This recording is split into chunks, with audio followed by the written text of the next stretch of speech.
portion of it explain any more? It's a little late on the recording, but better late than never, right? Yep. So you're right at a minute. So you're pretty good on. So we can jump into questions, Dave. Okay, Christy, are there any hands raised? If not, we can just open it up to the audience. Yeah, Nikki's got her hand up. Nikki, go ahead. Hi. So you may have addressed this in other forums, Ron, but I just wanted to ask you, I've had a lot of people in my area ask about it. So it's been said that you don't actually reside in CD3, that you reside in CD7. And CD7, the field seems to be wide open. So there's quite a few people that have asked me why you're running in CD3 when your own district is open. I'm running in CD3 because I was asked, and I'm working out of Mesa County, Grand Junction. So I've fulfilled the requirement right there. Again, I won CD3. Boebert shifted, kind of threw the chi off of the entire state. We have a remarkable opportunity right now where we can have a whole clean slate of Colorado representatives. And it's a momentous period. We can get 3 or even 4 conservatives in CD3, CD4, CD5, and CD8. It would be nice to get CD6 in there as well, but 4 conservatives, can you imagine? And another thing, Nikki, is we've got the opportunity right now. Colorado is considered a tier 1 swing state. That means that it is very much in play. When's the last time it has been in play for the Republicans? Well, it goes back to what I was saying. Joe Biden is so demonstrably bad that Donald Trump can win this in spite of our election problems, in spite of the inflated voter rolls. This is our one shot at it. I'm running in CD3. I will remain in CD3. I can win CD3, and we can get Donald Trump a conservative speaker that supports his agenda of draining the swamp. Okay, and Lisa has her hand up. Lisa?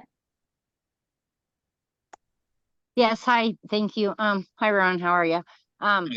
Really quick, you said you won CD3. I'm just curious as to what counties in CD3 you won in. I don't have all of that, but I do have the composite of it all. And even given what we saw in that race, and Lisa, you may or may not have watched what we saw on election night, where the initial drop came in and set the scale at 55-45, and thereafter, and this happened in several races around the state, it was 50-50 until end of game. That does not happen in normal elections. There's usually the lines come together or the lines cross or there's a change depending upon which ballots are being counted. But this happened in, if I recall, it was 9 races looked very similar. So we know there's more going on here than just honest elections. But in the grand scheme of the entire 27 counties, I won CD3 over the pay-to-play petition on opponent.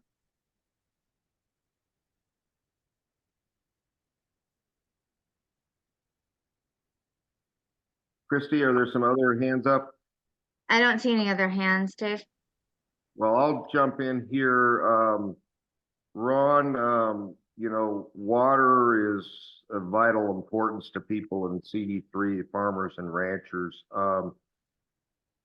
Can you give us a little background on how well versed you are in water issues and what you'll do at the federal level for helping our farmers and ranchers? Yes, appreciate it, Dave. Water, this whole thing is a national security problem. And I'm glad you brought that up because I left a couple out. The border is national security. American energy is national security. American manufacturing is national security. And American agriculture is national security. And, you know, our food supply was ruined during COVID, and we've watched what has happened with our food processing plants. Well, they're doing the same thing to us, but in a slower and more covert tactic with the water programs and these conservation areas and these land grabs and the easements. They are taking water rights from farmers and ranchers, and they won't come back if we continue down that process. Water is hugely complex in CD3 because the watersheds are going in both directions, and there's a lot of different rivers and downward demand for it. But one of the things that really irks me is while we're up here trying to figure out whose water rights are going to be honored, California is knocking dams out in their state. So it's a total disconnect of reality. So with water, I have started to dig into that deeply. And a good source I would commend to anybody is listen to Shad Sullivan talk on Glenn Beck. He's a Colorado rancher. He's over in I think either Prowers, I think it's Prowers County. I'm not sure about that, but out of CD3, but close. And he's done some great interviews on this. And the people that are fighting these conservation areas down on the border with New Mexico and the monument over in Dolores San Miguel, those are water grabs. And we have to, even though they can couch them in we're saving the planet and 30 by 30 is a wonderful thing, it's property, land, and water grabs. And we have to push back on this. So I will listen to all the people that know water better than I do, but I know we got a problem and we've got to fix it. And it's all part of a national security concern. If we can't feed ourselves and we're coming close to where can be a crisis, it's going to make these zombie movies look like a Disney cartoon. So that's a big concern. Okay, Lynetta. Lynetta, you have a question? You unmute.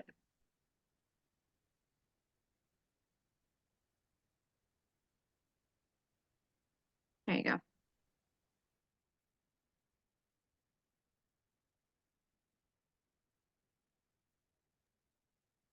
I can't hear her.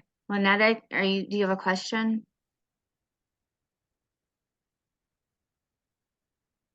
All right, let's come back to Lynetta. Dale, go ahead.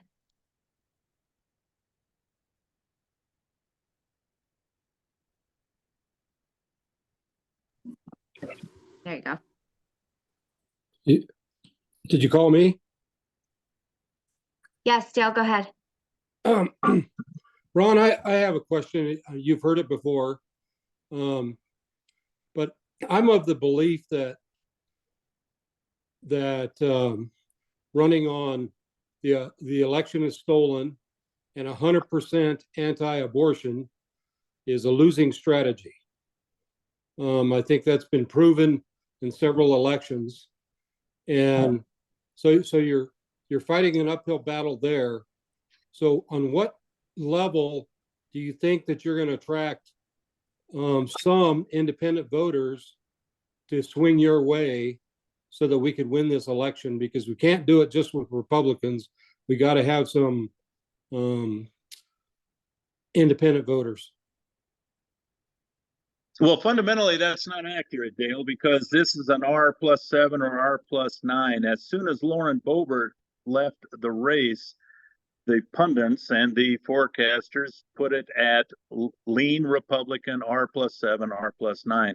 I fundamentally disagree with you that we cannot run on the truth. You know, at what point can we say we're going to save babies, but not all of the babies, because that one isn't quite old enough yet? You know, I've got a bit of a problem with the Constitution protecting life, liberty, and our pursuit of happiness and property, and yet we're not going to protect life. So let me say this about the abortion issue.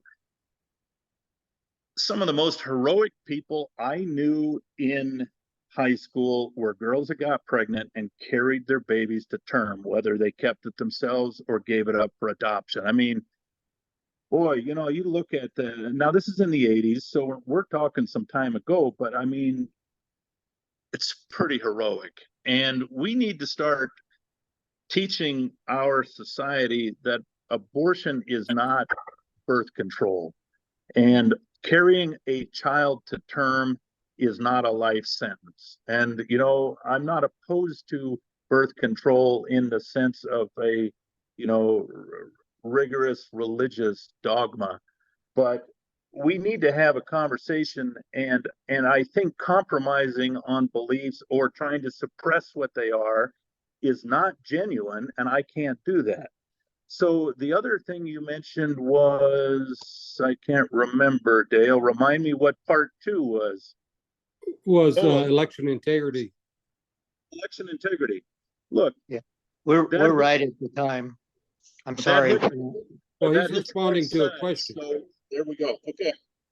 Thank you. Appreciate it. So Ron, tell everybody real quick how they can reach you so that they can ask questions directly to you since we ran out of time for questions. Sure. Thank you, Christy. And my website is hanks4colorado.com. Sign up. There's a chart on there or a poll where you can tell me your top 2 issues, ask a question. My email is hanks4colorado@proton.me. And again, thank you for the forum and the opportunity to talk and reach out a little bit. Ron, Thank you, thanks Ron. for joining our Zoom meeting tonight. And next up is another candidate for Congress, Lou Webb. Lou, I'll turn it over to you. Okay, I'm unmuted. Thank you, Dave. Appreciate it and appreciate CD3 leadership giving us this opportunity. Thomas Jefferson said, honor, justice, and humanity forbid us tamely to surrender that freedom which we received from our gallant ancestors and which our innocent posterity have a right to receive from us. That, in a nutshell, is the reason that I am running for this position. Again, my name is Lou Webb, and I have 7 grandkids that are my innocent posterity, 4 daughters that are my innocent posterity, 3 sons-in-law. Your grandkids, your kids, your grandkids, and mine. Those are the reasons that I'm running, is my innocent posterity. And I'm just not a tamely surrender kind of guy. So I just have to step up and try to do something about this. I'm 65 years old. I'm a retired business guy, husband of 1 wife for almost 40 years now. We have, as I mentioned, 4 daughters, 3 sons-in-law, and those aforementioned 7 grandkids. La Plata resident for almost 24 years.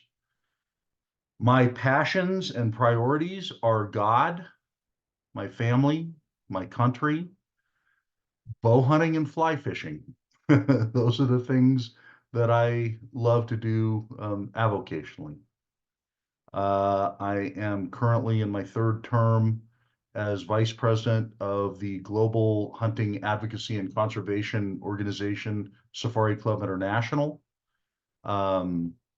And I also sit on the local chapter board of SCI as well.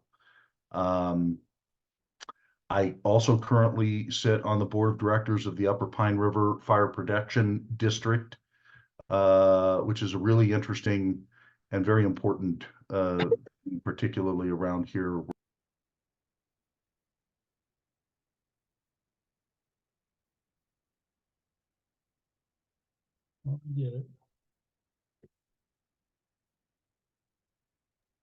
Hey, Lou, you got muted again, hun.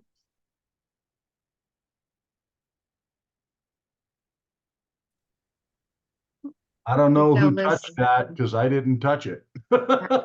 Thank you, Lou. Where did I leave off? Your protection board. Oh, okay. So I was saying the things that I currently am involved in. Safari Club International, vice president, also on the board of the local chapter of SCI. I am also on the board of directors of the Upper Pine River Fire Protection District. I'm not a politician. I'm a business guy. I think probably the best way to describe me is I am a common sense patriot. It's just that simple. There is zero, as we all know, there is zero common sense in DC or our state government here in Colorado. Interestingly, the buzzword these days in not only in government but in our culture is sustainability.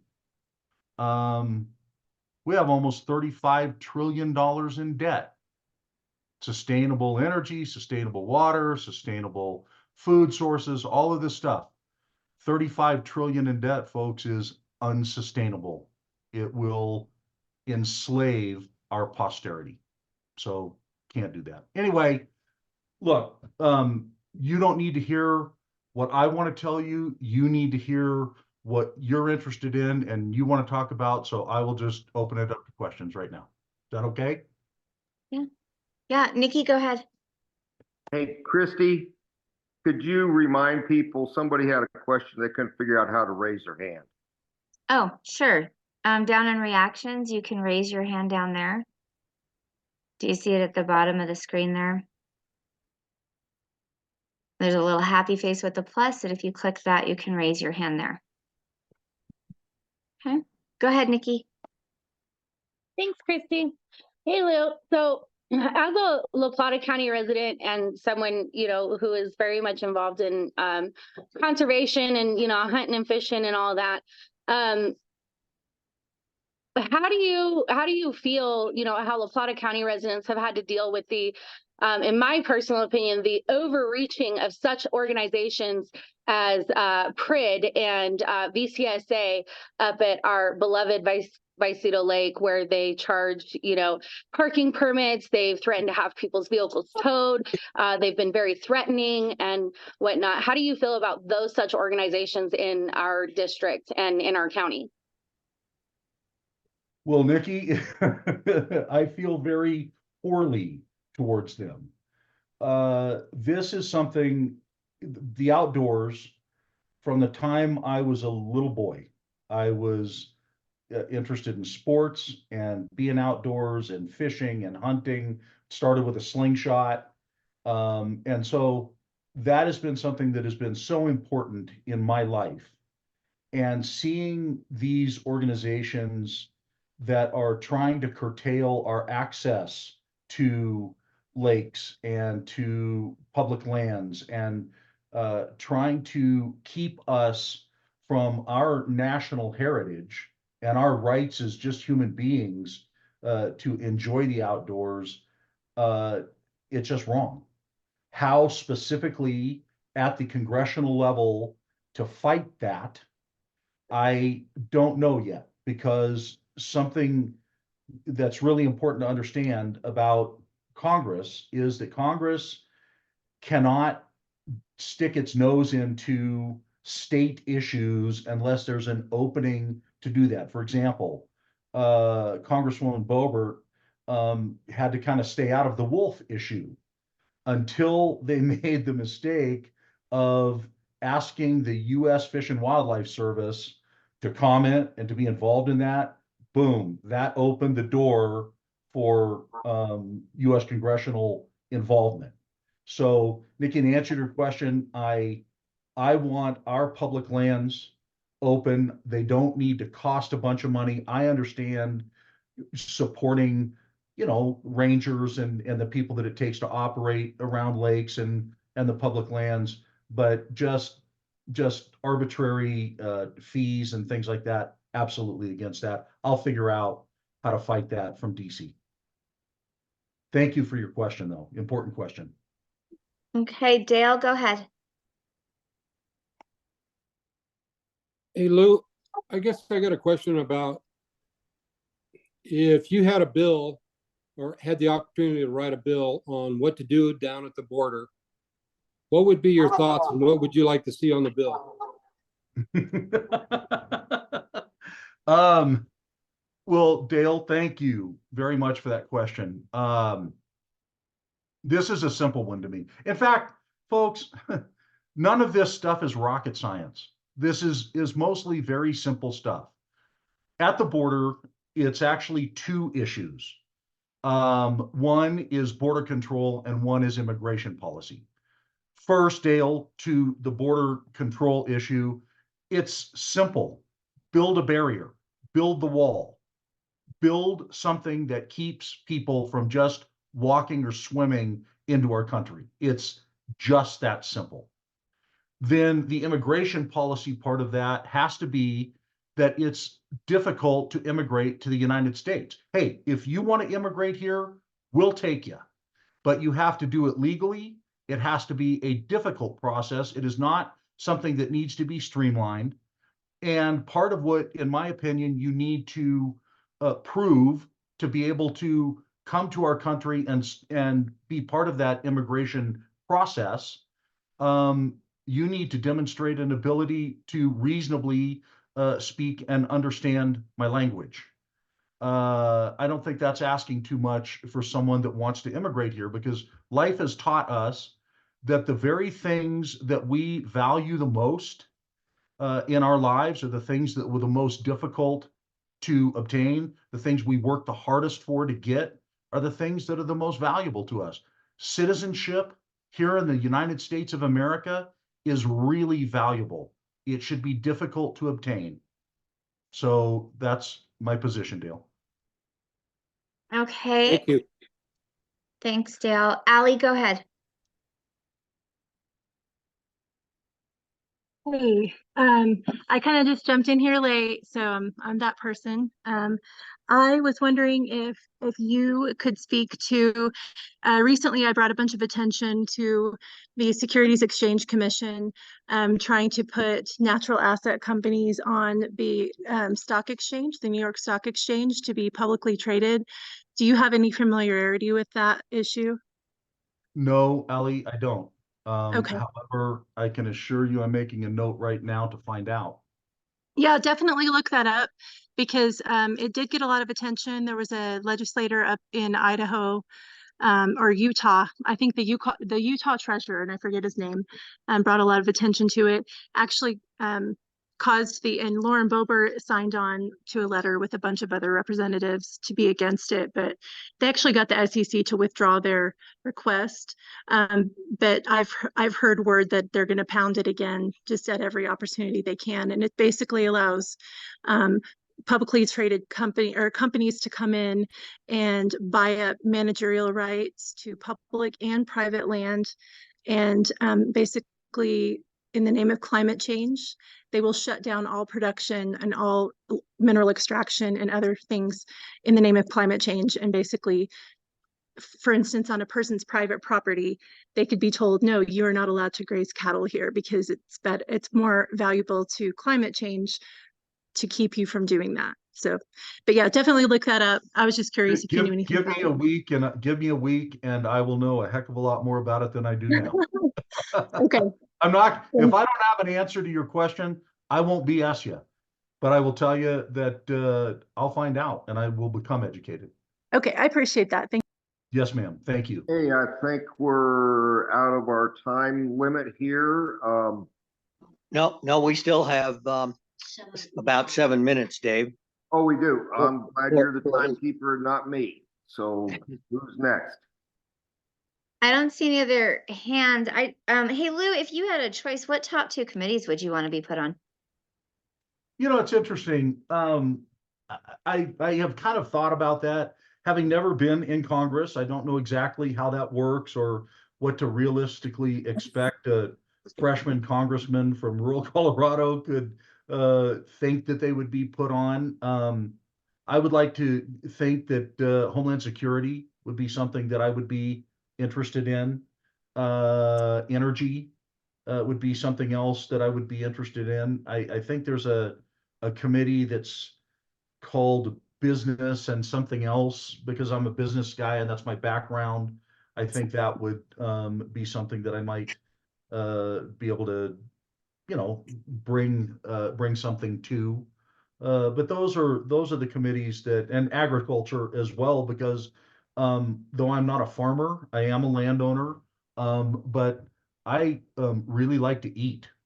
And so the fact that we need sustainable and not only sustainable, but a lot of opportunity to raise food, both on the hoof and that grows out of the ground.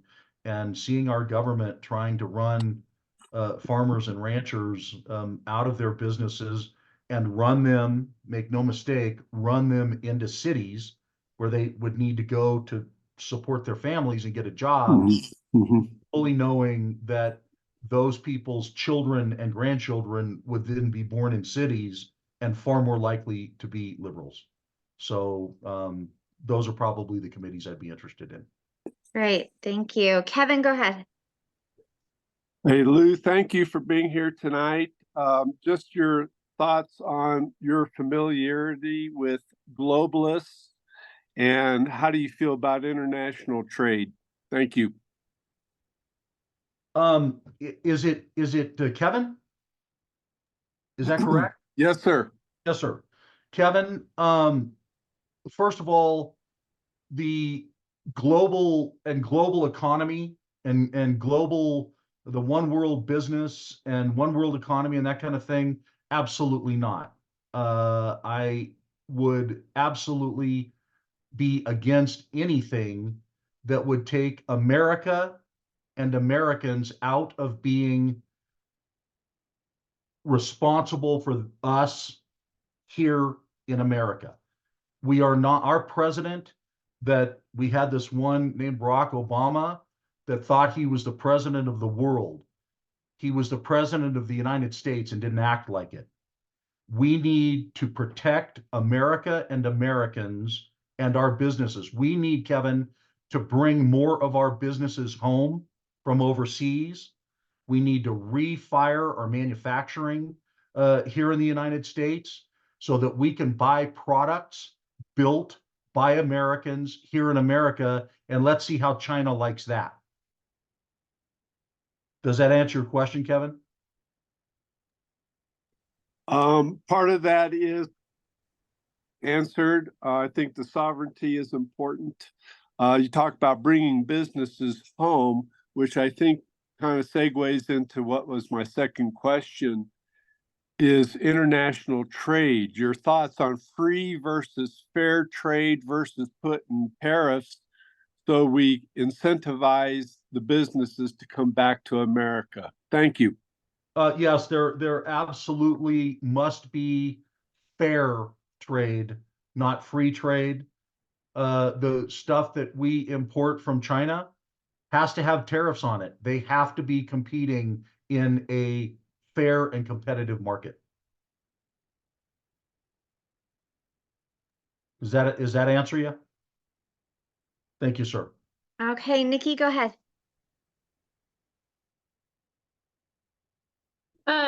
Lou, one of the greatest things that I really liked about Lauren and her team was that, a lot of times when bills come across, the House floor, there's 750 pages and nobody reads 750 pages. And the first 10 pages all look like rainbows and unicorns and cute little puppies. But the other buried somewhere at page 657 is the real meat of what they're trying to push through, which is why Republicans did not support the most recent border bill that went through, because buried in it was funding for Ukraine and Syria and whatnot, and that has absolutely nothing to do with our southern border. So are you going to commit, if elected, that you will read every single page of every bill that comes across your desk? Wow, Nikki, that's a great question. And the only way that I have two responses to that. First is based on how fast I can read and how many bills might come across my desk, I can't tell you that there would be enough time in the day to read everything that came across my desk, every page, every word. And I only say that, Nikki, not to push your question off, just to say I don't know till I get there. If I get there and I don't have the ability to do that, then I have to have staff that I trust that can read and come back to me with a synopsis of what I don't have the time to read. But let me say something else about that real quickly. And that is that the reason that these bills are written this way, in my opinion, is to give every person in Congress plausible deniability as to why they either voted yes or no. And that's why these bills are written this way. I believe that every issue should be a one item bill. I don't think there should be earmarks, there shouldn't be pork, everything should stand on its own and be addressed on its own. Does that answer your question? We have Thank less than 1 minute left, so, Okay, Dave, anybody got a short one? Lisa was next. I'm gonna be pretty quick. Lou, can you just give us a background of your business experience? Yeah. I am a second generation automobile dealer, originally from Southern California, which was a way better and different place than it is now. We left there because of what happened, and how it became, but, second generation car dealer, had 9 dealerships in Southern California, Orange and Los Angeles counties, sold them in 1998. At that time, we were on Forbes top 500 privately held businesses in America's list, and we were selling 18,000 cars a year and employing about 1,100 people. Hey, and that's time. I appreciate it, Lou. hey Lou, Thank tell you, them your Alan. website real quick before we move on. Say that again? Tell them your website real quick. Okay, website, and I'm so late to this game. We're still kind of working on it. There's a landing page at Lou Webb, and that is LEW, Lou, LEWWEBB.com. You may email info@louwebb.com. By tomorrow, you will be able to email lou@louwebb.com. I also have a phone number that you're more than welcome to call or text that goes directly to me, and that is 970-559-0366. Thank you, Lou, for joining us tonight. Thank you, Dave. Good luck. And moving on, next candidate up again for Congress is Curtis McCrackin.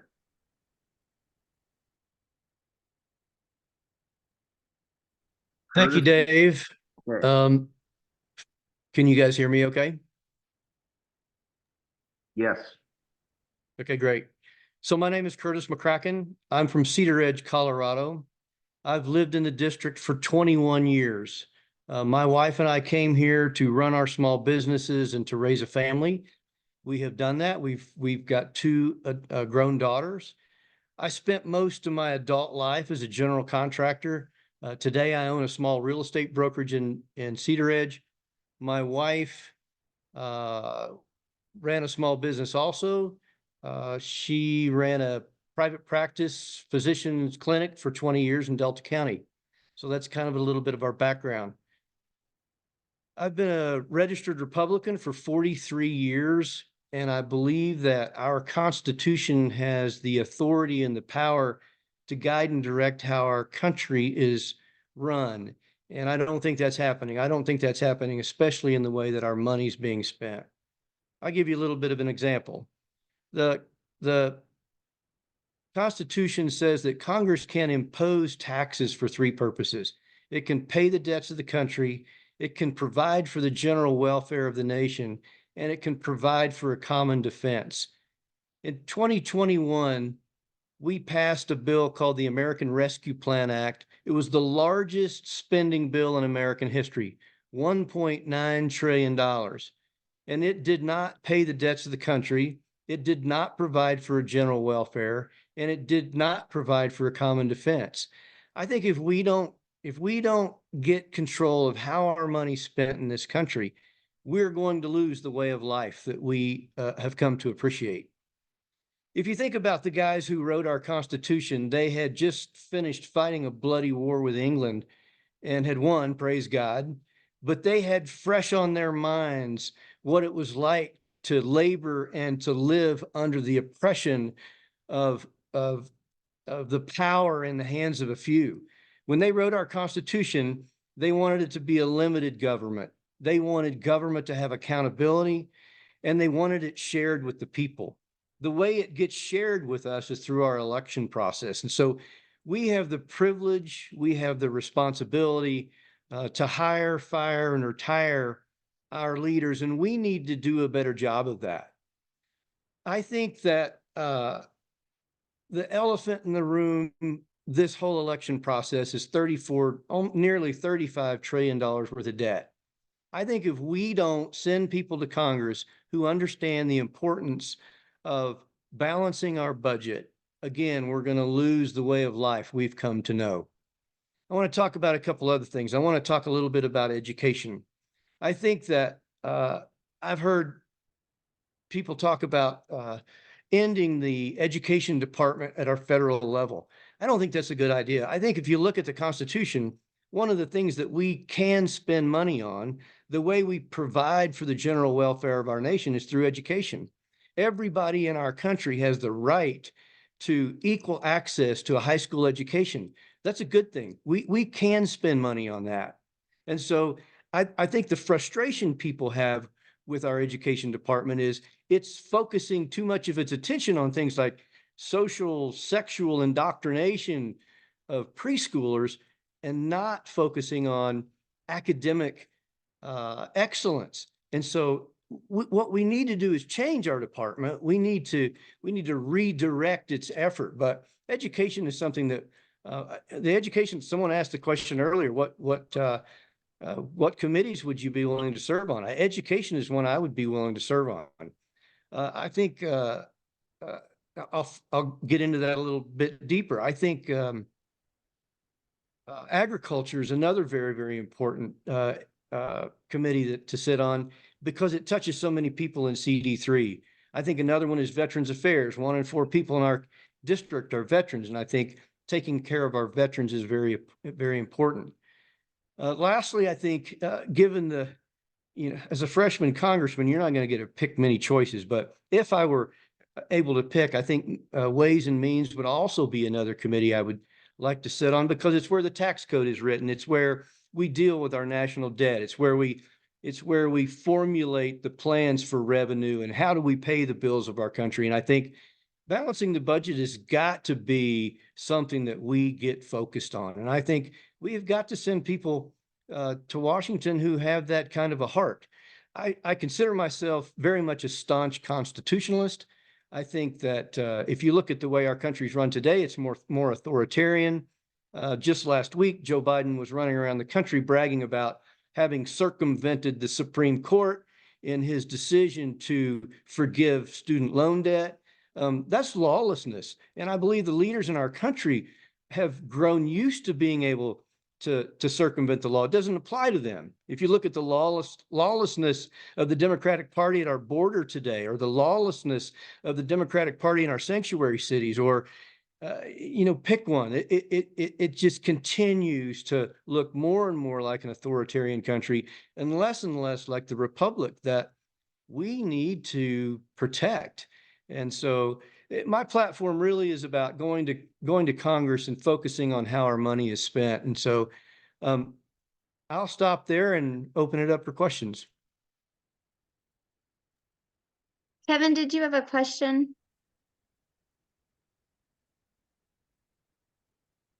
Yes, I do. Okay. Okay, besides, thank you for being here tonight. I like what I hear. You're a constitutionalist. You understand we have very big problems.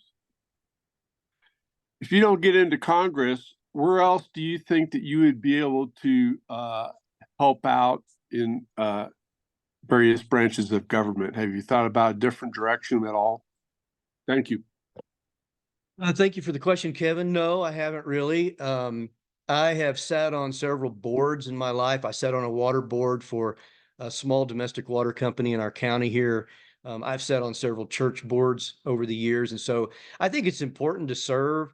I think I'm at a point in life now where I can do more of that. A few years ago, I thought about running for office, and I looked around my home and there were little children running around, and my wife had a busy practice and I had a busy general contracting company, and I wasn't able to do that. But my life has changed. My wife retired, my kids grew up. And so I think this is my time to serve. So I would be open to thinking about it. Thanks, Kevin, for your question. Can I do a follow-up on that? Yeah, sure. Okay. I don't think the federal government should be involved in the Department of Education. I think the state should be responsible for that. And you then talk about lowering our debt and deficit, which is running around $1 trillion every 90 days. How do you feel about dismantling what I call the administrative state and going into all these agencies and cutting them so that we can get our debt back under control? Thank you. Well, let me just talk about the education piece first. And so the way things currently work in our country is our tax dollars go to the federal government. Our federal government creates something called a block grant, and they hand that money to the states. And that money has strings attached to it. I think we need to cut the strings. I think the involvement the federal government needs to have is pass the money down to the states, tell the states some basic things like you need to teach math to this level. You need to teach English to this level. You need to teach science to this level, and let the states and the local governments spend the money however they see fit and is needed. But you got to realize that a tremendous amount of the money that goes into our school system is funneled through our tax dollars and the federal government. So I do agree with you. I think it's a state issue, a state and local issue. I think the federal government needs to get their hands off the strings and let the state and local governments handle the decisions about their schools. I totally agree with that part. Okay, Lynetta? Hey, I got it to work. Can you hear me? I can, Lynetta. How are you? I'm good. How are you, Curtis? I'm good. So, I know we've just seen each other, but in those meetings, I usually don't get asked too many questions. So I have a great concern about the NCA that Lauren Boebert has in committee, waiting for it to come to the floor at Congress. And it's just sitting there. And that has to do with the Dolores River Canyon Monument as well. The NCA is blocking that for the monument from coming up on the river, is how I understand it. But that's just sitting there. Have you looked at that? Are you willing to go ahead and sign on to that if you come to Congress and push that on through? Lynette, I'm going to be honest with you. I'm not that familiar with that issue, but I will talk to the water issue. I was in a forum earlier today and we talked about water, and one of the things that I told them was, you remember what Ronald Reagan said, the words you never wanted to hear was, hello, I'm from the government and I'm here to help. I think as much as we can, we need to get the federal hands off of our water. I think water, more than education, is a state and local issue. As a congressman, I hope never to be voting on what happens to your water locally. But I can tell you this, if I am called to vote on water issues, my heart is going to be to see our water stay on the ground that it's historically watered. I think that the only way we can expect to feed ourselves in the future is to know that our water is safe. We see we see these land conservation easements being done today, and you can actually tie your water to the land in those land conservation easements. I think that's a great way to keep some of our water on our local land. Water is going to be, it's going to continue to be a real issue. One of the issues is going to be the drought itself. How much water are we going to have? We have a lot of people coming to Western Colorado. They're going to burden the infrastructure that we have for water more and more every day. And so we've got to try and hang on to the water that's agricultural water, and not see it wind up in the hands of development.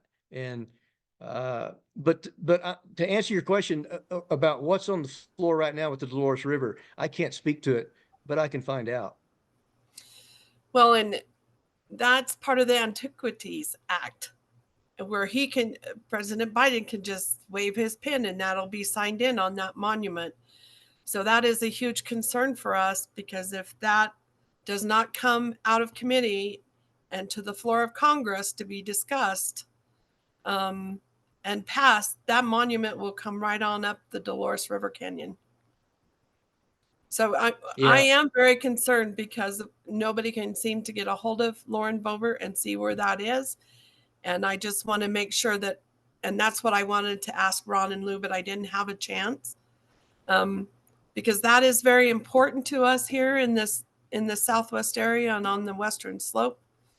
So I just want to make sure everybody is on the same page with us and will help us push that through if you are elected to Congress. Yeah, I can tell you, if I'm elected to Congress, I am going to be about keeping the water in the hands of the local users. I can tell you that for sure. Well, it controls a lot of resources too: uranium, oil and gas leases. 500,000 acres. Wow. Okay, thanks, Lynette. And Nikki, did you have a question? Yeah, so Curtis, so I just wanted to ask you, as I'm getting ready to put together a new chapter of Young Republicans, and I had the largest chapter in Southwest Colorado of Young Republicans in this corner of our beautiful state in 2020. How do you plan to reach the younger conservatives who may be a bit more progressive than you or your normal standard Republicans? Well, I can tell you that I've raised 2 daughters, and both of them are in their early 20s, and they're God-fearing conservative women. And so I got 2 of them for you. You know, reaching the younger generation, I think it's all about teaching them our history.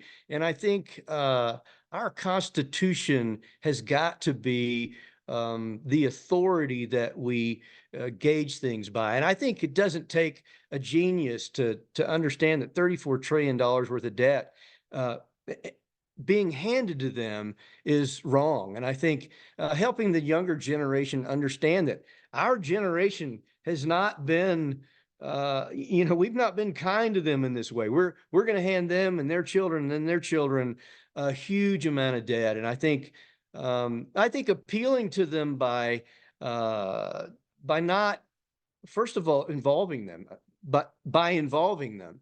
And so I think what you're doing is a great thing.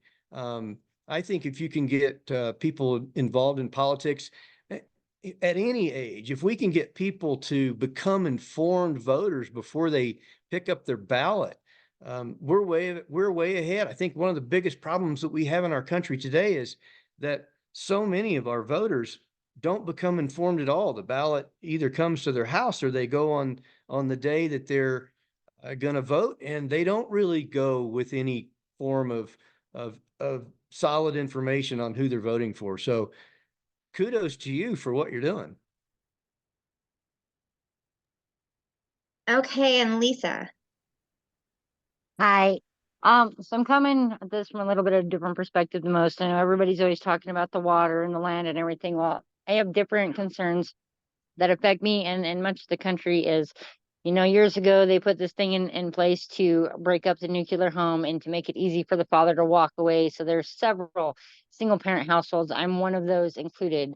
And one of the issues that I have is not only did they do that, but they always want to tell me, oh, well, we'll help you, but you got to quit your job and you got to stay home. And, we're not going to really do anything for the child support, at least in the blue states. Colorado, California specifically. I personally am owed over $100,000 in back child support. But yet, if I was in a state like Wisconsin or Michigan, where a parent gets even 1 or 2 months behind, they immediately get thrown in jail and are not released until they make that payment back.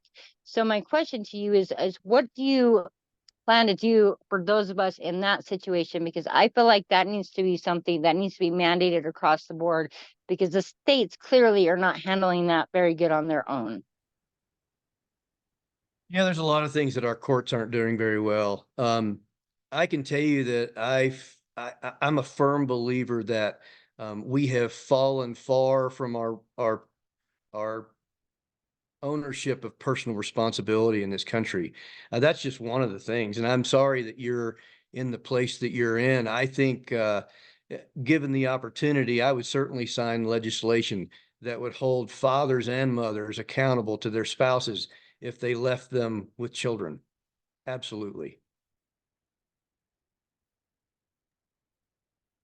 Okay, does anybody have any other questions for Curtis?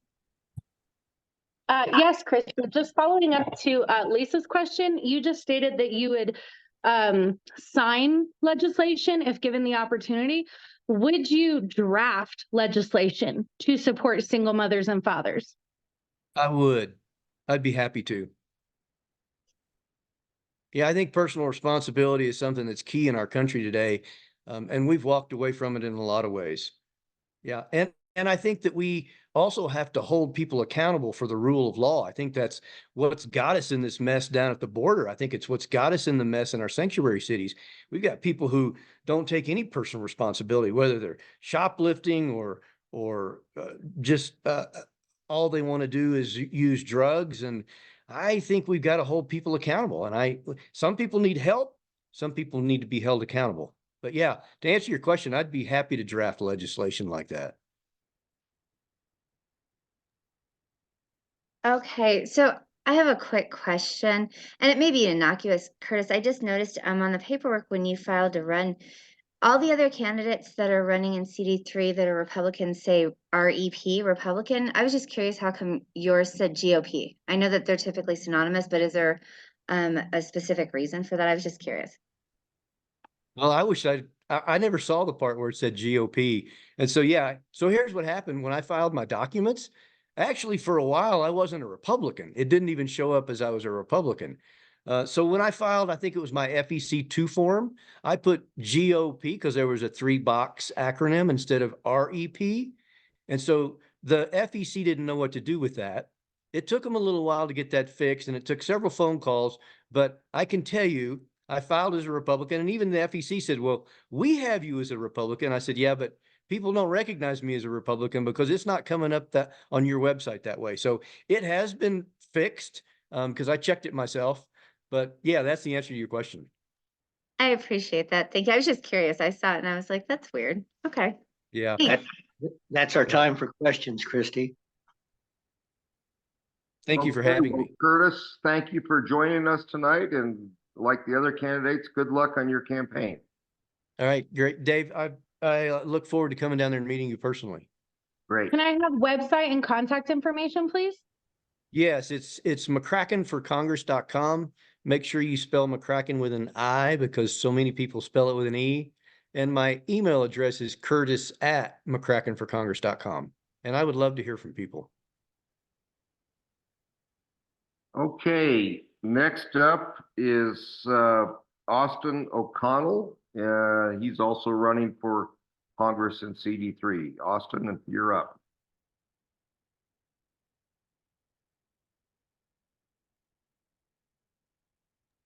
You're on mute still, Austin.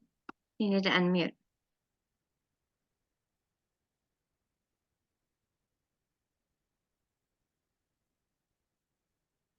Hang on. Oh, here we go. There we you go. Yep. Hello, everyone. Thank you for attending and allowing me to introduce myself. My name is Austin O'Connell. and I'm running for the United States House of Representatives in the 3rd District of Colorado. I'm an English teacher at Glenwood Springs High School. Previously, I taught 2nd grade in Carbondale and 5th grade at Aspen Middle School. I also taught abroad in Colombia, which is where I met my beautiful wife, Melissa. As a Colorado resident, I've been blessed to enjoy numerous outdoor adventures on the Western Slope, from skiing, snowboarding, to fishing and hiking. I wholeheartedly embrace the adventurous spirit of our great state. I'm running for office because we need a young candidate who will advance the America First movement that Donald Trump began. I can assure you that the Democrats and their ridiculous COVID policies and their attack on young people has led many of us to the Republican Party. And, you know, it is time that we, as a young Republican, we have seen the older Republicans not really do anything for about 20 years until we had Donald Trump. And that's why I'm running. As a teacher, I'm concerned with the direction of our country and education system. Students are not performing well, they are confused, and they are often depressed. This is a direct result of the Democratic leadership that has taken over the education system. That's the new battleground, is really in our schools, and they're winning. That's Donald Trump's winning this election. I can assure you that. I know I see some worry there. We're winning the election. I also agree that we can win Colorado, and I think we will do that.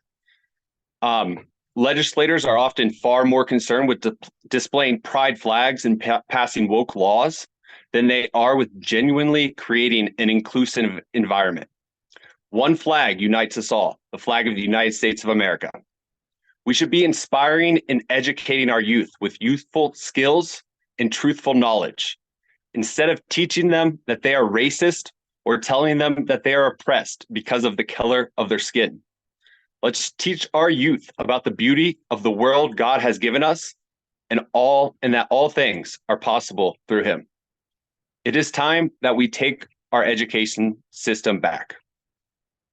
I support the Make America Great Again movement to build the wall, secure our border, usher in peace in Ukraine and Israel, and I fully expect Donald Trump to do that and fully protect the First and Second Amendments. Again, my name is Austin O'Connell. Together, let's make our country a place where we are proud to be an American again. Thank you. I welcome any questions. God bless you all. God bless the USA. Thanks, Austin. Does anybody have any questions for Austin? Nikki, go ahead. Thanks, Christy. So Austin, you had just stated that you're a teacher and you see that a lot of young people are depressed quite a bit and whatnot. And I actually asked this question of Cory Gardner back in 2020. So juvenile suicide has been on the rise, and it's been on the rise for over a decade. Colorado actually has the highest juvenile suicide rate in the nation. And during the COVID debacle, it actually doubled. So it's about it's sitting at 20% for juvenile suicide.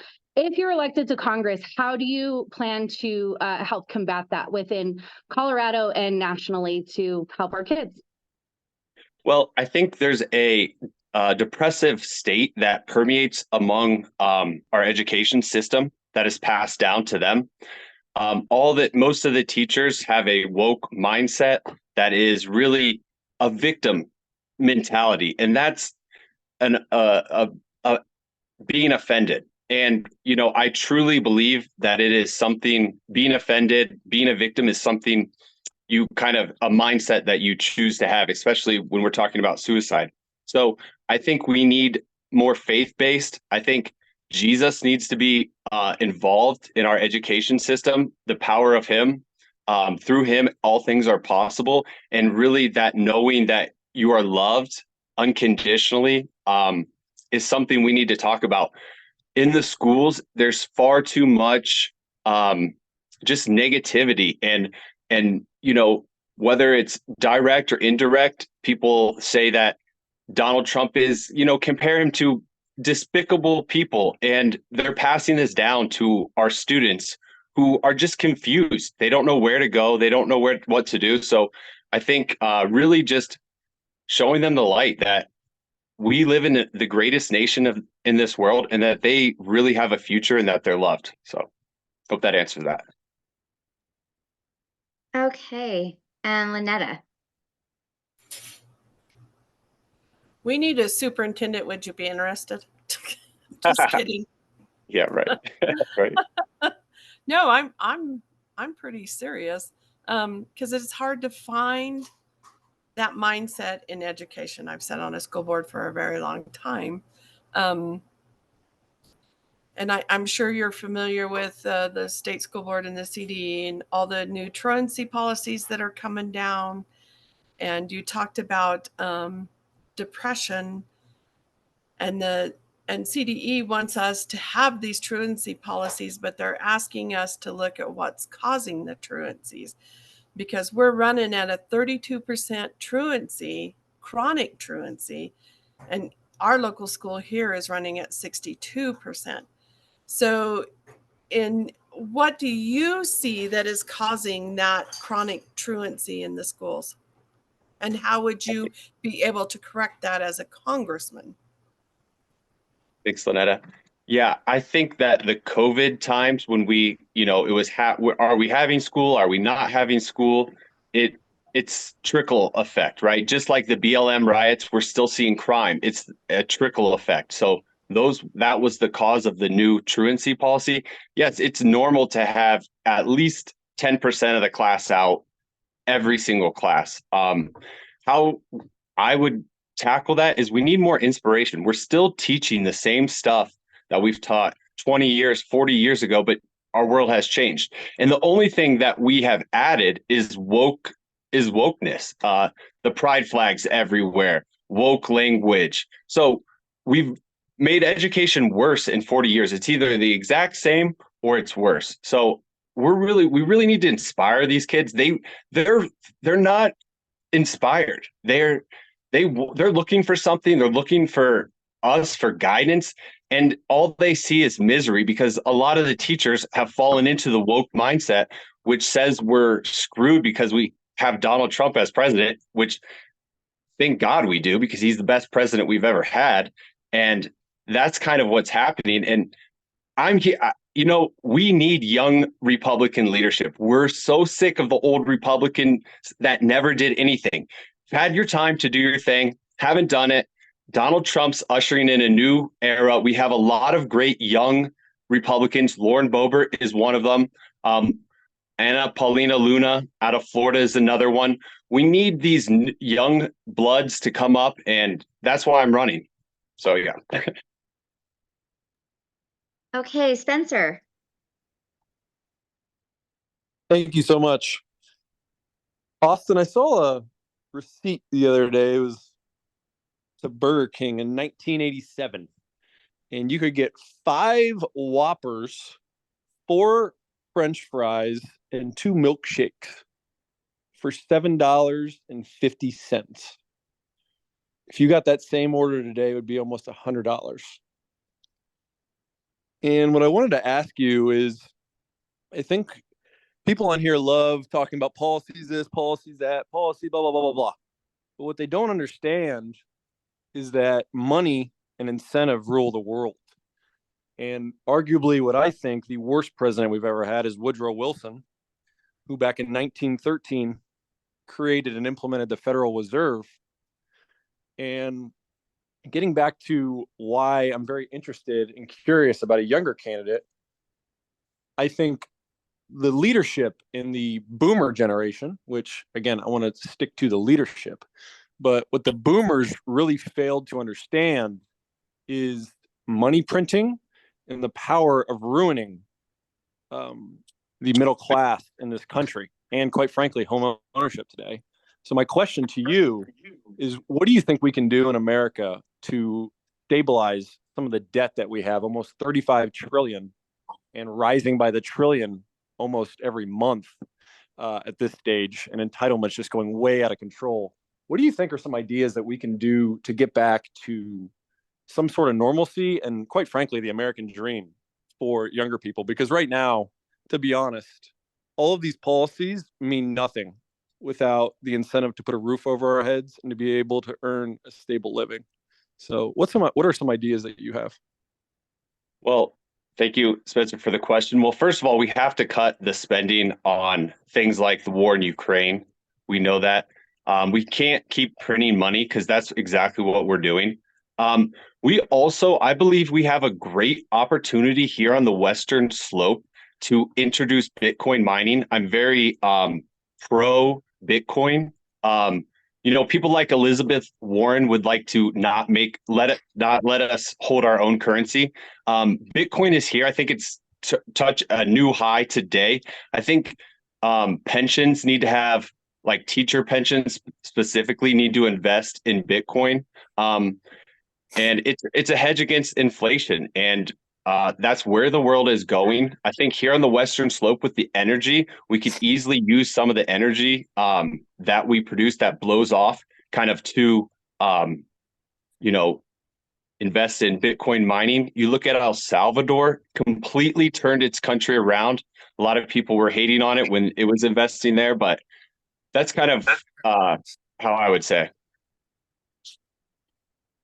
Awesome. Thank you. Thank you. Okay, Lisa? I asked a question to Curtis earlier. I kind of want to hear your response on, how many single parents do you know? I know that you're a teacher, so you've probably seen a lot of kids that have single parents, and that's a big part of what's going on in this country right now, because that's where the liberalism is going to, with the broken homes, with the single parent families.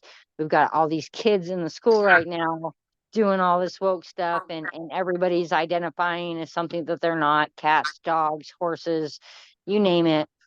What would you do to combat that issue? Because that is one of our biggest minorities that nobody ever speaks about. Yeah. And thank you for the question, Lisa. And I've seen, families break apart right in front of my eyes. It's very sad. One parent's moving to Texas and the other one's staying in Aspen, and the child is just, devastated. So, having great teachers helps in that situation. That can kind of just be somebody, a shoulder to lean on in that situation. But also there's no, we're not teaching how beautiful it is to get married, to have a family. We're celebrating stuff that really, maybe shouldn't be necessarily celebrated. I believe in anybody can do whatever they want, but there is value in, I see, a lot of families here. You guys have just spoken, you have children, and it's such a beautiful thing. And, as a teacher, that's why I was a teacher, was because I love to work with younger people because they're full of life. So just celebrating that, having a family is one of the greatest things you can do in life. And it doesn't always have to be about money or getting a job. And so I think really just in schools, we need to be teaching more, just more life skills. One more thing to add to that. Did you say you had kids, and how many?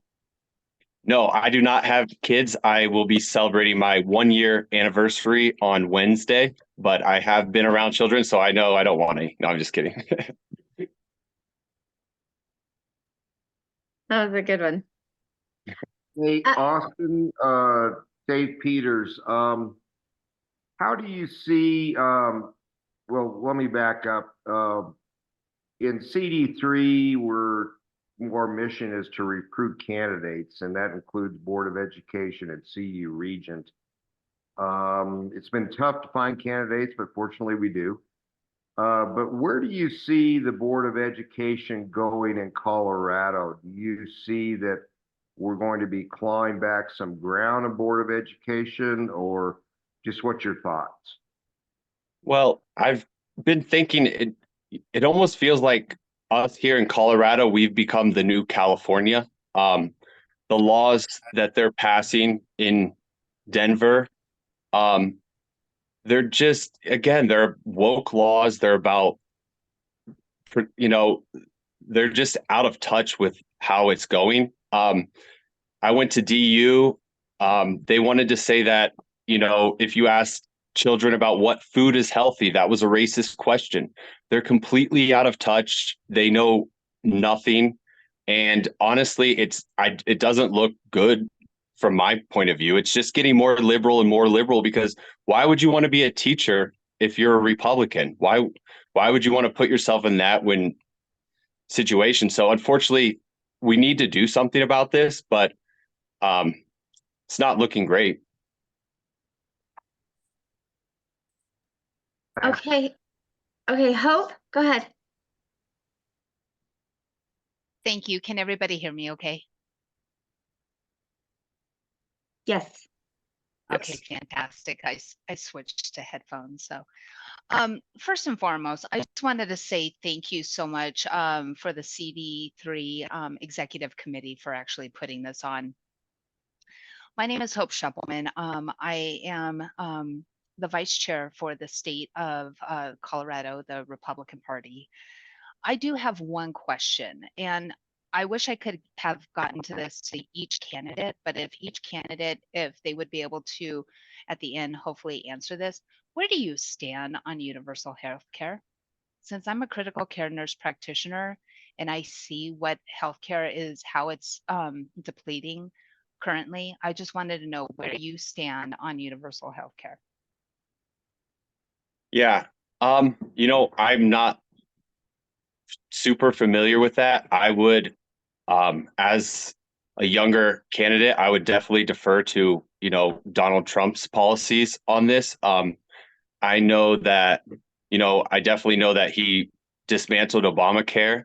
So healthcare, the costs have gone up. It's almost, ridiculous for a lot of people. I know health insurance is out of control. So I can't speak too much to that issue, unfortunately, right now, but I would look to advisors on that, even such as yourself. Thank you so much, Austin. Appreciate that. Are there any other questions for Austin? If not, we can throw that question over to Ron and Curtis and Lou. Still have 2 minutes left, Christy. So. 2 minutes left. Hey, Austin, give us your website. Do you have a website and email address? How can people contact you? Yeah, thank you. It's www.aoc for CO3, and that's FOR for CO3. So AOC for CO3.com. Or you can email me at austinoc14@gmail.com. Thank you. Awesome. Dave, Hey, you want to? Christy? Yeah, go ahead.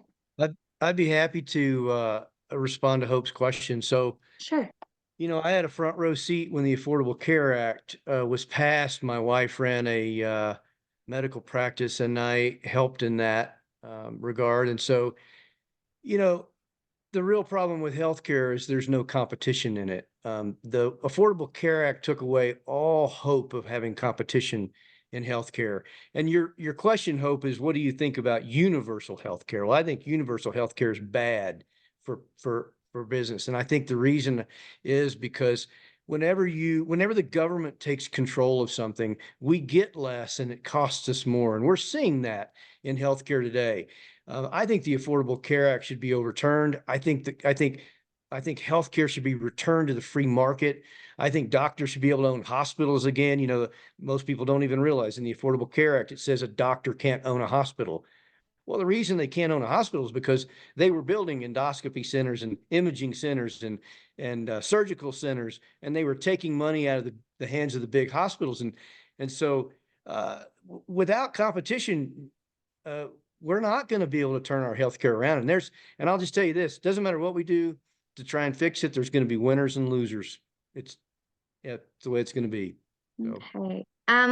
So that was about a minute. Lou, why don't you take a minute, and then Ron, why don't you take a minute? And then there's one other question for Austin, it looks like in the chat, Lisa. So let's go Lou, Ron, and then Lisa. I think universal health care, I think could also be described, if I'm not mistaken, as kind of centralized healthcare. And I think Ronald Reagan said it pretty well, that he said that's one of the very first steps to socialism, is centralizing healthcare. Healthcare, unfortunately, is not a right. It is a privilege. We simply have to make it more affordable for more people to be able to afford healthcare. And one of the big issues to that is insurance is one of the biggest rackets on the planet, and insurance drives a bunch of the healthcare costs up. It is stupid. I had a recent surgery. I had on my line item, I'm going through the bill, I had $67 for Tylenol. Not a pallet of Tylenol, not a case of Tylenol, not a bottle of Tylenol, 2 Tylenol tablets, $67. Enough said. Okay, Ron? Yeah, I am of the mind that government should not be in the middle of our healthcare. Wouldn't it be wonderful if healthcare was between a patient and a doctor and not a gatekeeper and a government minder? That's one of the reasons, and the primary reason I ran for Congress, took a year off from my reserve job in California because Barack Obama was jamming healthcare down our throat, the Obamacare, and I thought it was going to bankrupt the country. And so that was why I fought against that. We've got to get government out of education and healthcare and, frankly, energy. And let's just go through the departments one by one. But let's have healthcare back between patients and doctors. Thank you. That good, Hope? Yes, thank you so very much. This is exactly what I needed to hear. And you guys are all right. We need to have government out of healthcare. So thank you. Okay. Thanks, Hope. And then Lisa Bork, you had a question for Austin. He still had a couple.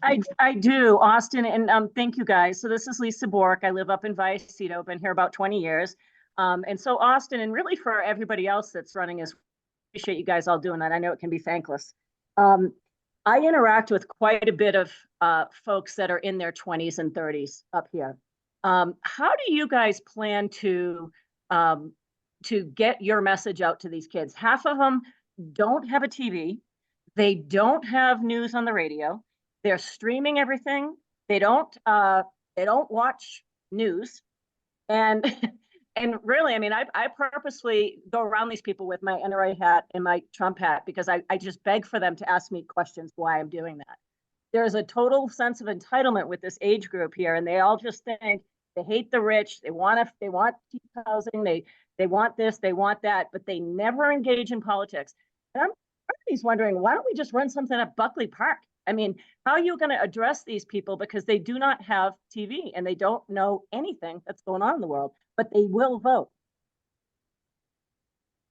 Thank you, Lisa. Yeah, I think, well, with the COVID policies, with the lockdown, with the really the war on men sometimes, especially young men, they are coming to our side. I don't think there's much we need to do. The Democrats are doing a great job of just pushing everybody out of that party. You know, I know they're all over social media. I'm all over social media. I haven't necessarily told my students yet, but I know we can get a ground game going. I understand that they aren't super interested in politics right now, but I do have faith in them. I think that they will see the Democrats for what they are because of their preposterous language towards Donald Trump, towards anybody who is Make America Great Again. So I do have faith in them, but I know what you're saying. They're all over social media. They don't, necessarily want to talk about it. And I think I really think it's the rhetoric from the liberals that they don't want to even talk about these issues. So I think we can do it. And that's why I think I'd be a great candidate. Like I said, we need somebody young, and I believe I'm that person. So thank you. No, I thank you too. And yes, I do agree that there is, I think they would listen, but I do believe that everything that they're complaining about is exactly how they're voting. and they don't even understand that. So I think that for everybody on here that wants to reach out to that younger crowd, that is the message. The message is, where is your pain? How do we fix your pain? And that pain is they're serving food that's a lot more money, and that people aren't coming into these restaurants. And why is the food more money? Let's talk about that, right? So I think that you guys got to just think about that demographic, because they either are going to engage or they're not going to engage. But I think that they're not informed whatsoever. It's not that I always said, I mean, these people, and I hate to say the word idiots, and my husband would say, no, Lisa, they're literally not informed. So I think just all of you guys going for that, just think about how you're going to hit that demographic, because they are the people that could change the vote. Thank you very much, you guys. Thank you. Okay, well, we're really at our time limit. It's just past 8:30. For those of you who still have questions for the candidate, I'd encourage you to reach out to their website, email, or call them. Just a couple other things. I'd like to thank everybody that participated tonight. Thank you to all the candidates that were here tonight. We've got a big field of candidates for Congress this year. Tomorrow night is our next Zoom meeting at 7 p.m. for 4 more candidates. Also, if you can email Christy if you'd like to hear the audio recording for tonight. We're sorry we did start it right off the beginning, so Ron is most of Ron's time was not on there.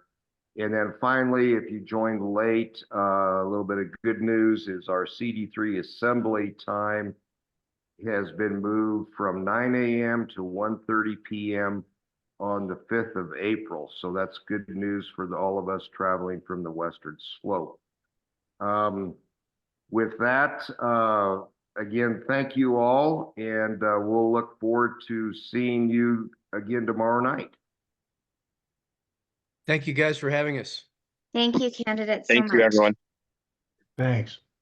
Thank you, everybody.